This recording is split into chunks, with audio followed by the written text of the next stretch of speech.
Uy, aquí hay una cuesta bastante pronunciada. Domesticado. Y vamos a disfrutar el viaje. Espero que les guste esta travesía. Bueno, señores, ya llegamos a su bello municipio, ¿verdad? Hermoso. Mayor Sol. Y enhorabuena por la calle, ¿verdad? Que estamos viendo el cemento hidráulico, era una pesadilla. Hasta 26 kilómetros lo hacía uno en 2 horas.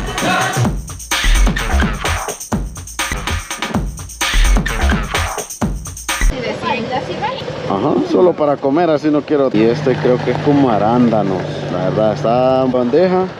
No sé, déjenme en los comentarios si está carísimo. Una madre vieja. Bien bonita esa. Uf, está bien pesadita esta calle.